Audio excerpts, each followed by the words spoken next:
هغه څوک چې نیک بنده د پاک سبحان وي، هغه څوک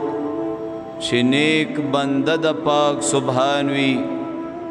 امتی د خوږ نبی اخر زمان وي، په قیامت باندې ایمان لري په صدق، په قیامت باندې ایمان لري په صدق، هم منون کې د قرآن عظیم الشان وي،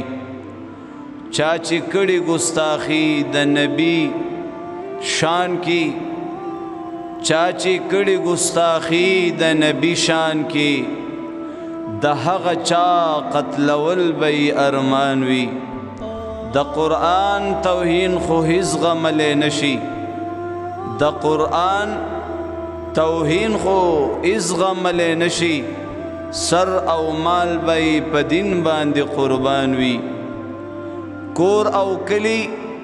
خار بازار نه زړه تور وي، کور او کلی خار بازار نه زړه تور وي، د زیبا د جهاد د جنگ میدان وي، نن سبا به په شونډو خندا نه وي، نن سبا به په شونډو خندا نه وي،